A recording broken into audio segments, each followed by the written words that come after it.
Gadis ini demi gengsi berani nekat menggenggam tangan hantu di depannya. Siapa sangka begitu dia selesai mengucapkan mantra, "Talk to me." Tapi si cewek kulit hitam ketakutan sampai hampir ngompol. Aksi ini membuat semua orang tertawa. Dia berusaha menjelaskan kejadian barusan, tapi teman-temannya tidak bisa melihatnya. Samsul bilang yang terlihat selalu berbeda dan masih kurang satu mantra lagi, dan setelah diucapkan, arwah bisa merasuki tubuh. Untuk membuktikannya, cewek kulit hitam itu kembali menggenggam tangan hantu. Begitu mantra pertama selesai, tiba-tiba muncul wanita yang seluruh tubuhnya hancur. Dia ketakutan dan cepat memalingkan wajah. Jelas yang ia lihat adalah hantu korban tenggelam. Tapi agar tidak terlihat pengecut dan dikompori teman-temannya, ia mengucapkan mantra kedua. Ekspresinya tiba-tiba berubah menjadi aneh. Tingkah lakunya yang konyol membuat semua orang tertawa, dan dia pun ikut tertawa. Tiba-tiba, dia menunjukkan ke arah pintu kamar dan berkata, "Deris." Saat semua orang masih bingung, pintu kamar tiba-tiba perlahan terbuka. Lalu pintu itu tertutup dengan keras. Dan sekali lagi, semua orang tertawa terbahak-bahak. Pada saat itu, Yanti memperlihatkan matanya yang sangat besar dan indah, lalu berkata kepada John dengan nada aneh, "He's behind you."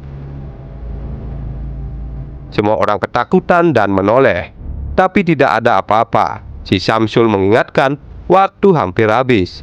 Udin buru-buru ingin melepaskan tangan hantu, tapi Yanti langsung melepaskan diri. Melihat situasi semakin buruk, dia hanya bisa menarik paksa dan langsung kabur. Adegan ini membuat semua orang ketakutan, dan kelompok itu segera bekerja sama. Si John pun memberanikan diri bertanya kepada Yanti tentang kondisinya. Sepertinya mereka sudah kelewatan batas. Setelah Yanti tenang, ia berkata, "Oh my god." Semua orang bersorak atas keberanian dan keberhasilannya. Perempuan berkulit hitam itu juga larut dalam kegembiraan.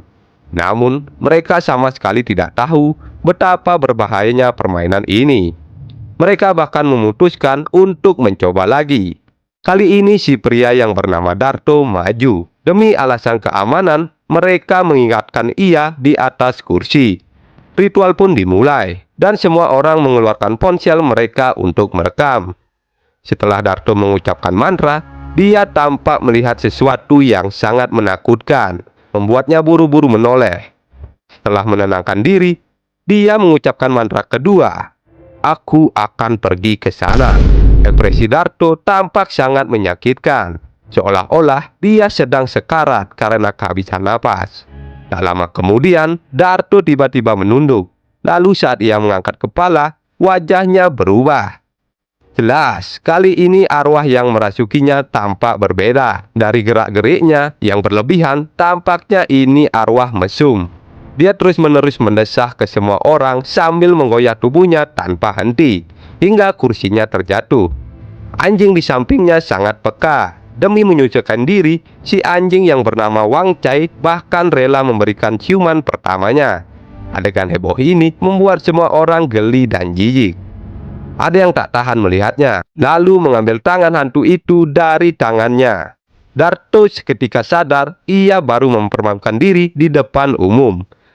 Dan ia cemas dan memohon semua orang hapus video itu. Lalu ia pergi dan marah. Permainan ini mirip Truth or Dare. Selama tidak lebih dari 90 detik, sepertinya tidak akan ada bahaya. Orang-orang yang hadir bergiliran mencoba. Setiap arwah yang merasuki pun berbeda. Semua larut dalam kegembiraan. Darto bahkan lupa akan rasa malunya tadi dan kembali ikut bermain. Setelah beberapa putaran, mereka pun merasa lelah. Saat mereka hendak beristirahat, John lalu berdiri dan ingin mencobanya juga. Tapi tak seorang pun yang berani mengizinkannya. Saat itu Yanti mengumumkakan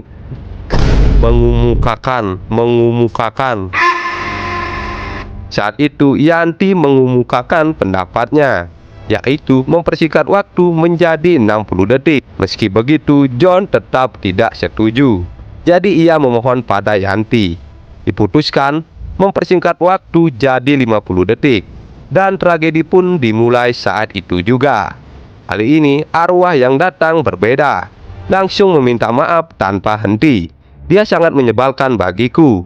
Seketika Yanti mengenali itu suara ibunya, lalu segera mendekat untuk mendengarkan seksama. Tanpa sadar, ia benar-benar lupa akan waktu hanya 60 detik dan mengabaikan batasan waktu. Namun, sebelum kalimat terakhir selesai diucapkan, tiba-tiba terjadi sesuatu yang mengerikan. Semua orang ketakutan melihat kejadian itu, lalu buru-buru maju untuk menghentikannya. Untuk mencegah John melukai diri, Yanti menaruh tangannya di meja.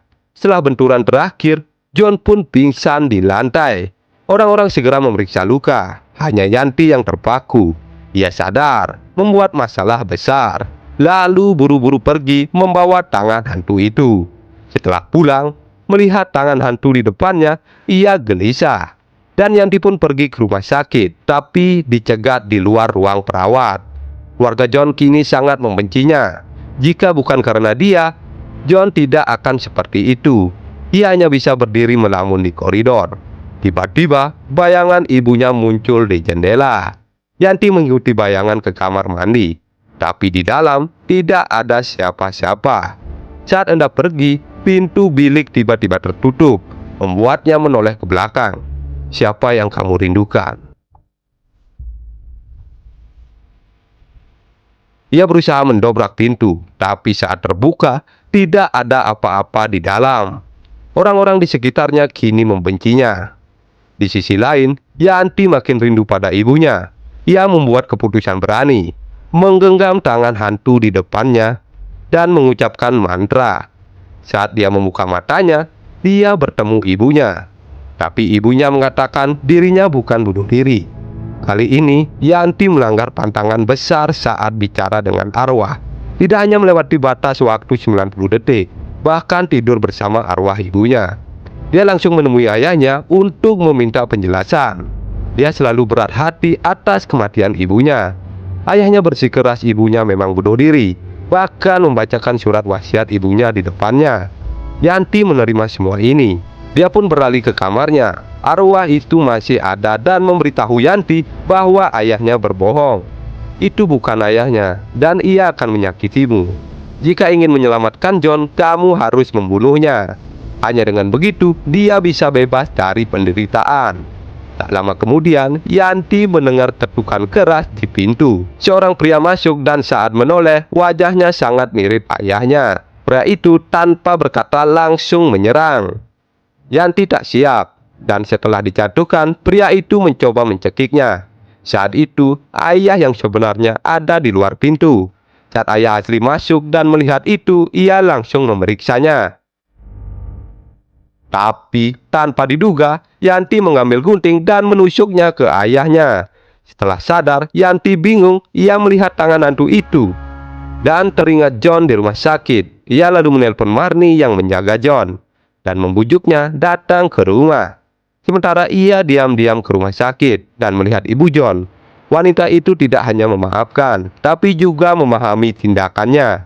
Dia yakin Yanti tidak sengaja melukai John. Tapi setelah ibu John pergi, Yanti melihat hal mengerikan.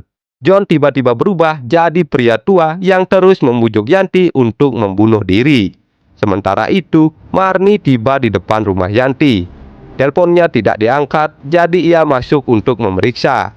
Melihat ayah Yanti tergeletak sekarat di lantai, Marni sadar situasinya. Ia langsung menelpon ibunya. Dan setelah tahu kejadian itu, sang ibu buru-buru ke ruang perawatan untuk memeriksa John. Namun John dan Yanti sudah menghilang. Setelah kembali ke rumah sakit, lalu Marni melihat Yanti di tempat parkir dan segera berlari ke arahnya. Saat itu, Yanti akan mendorong John ke pinggir jalan sambil menatap ke arah jalan raya. Dan film pun berakhir. Makna dari film ini adalah jangan main-main sama hantu. Itu. Saya Burham Kolor Bapak Review pamit undur diri and see you to my video.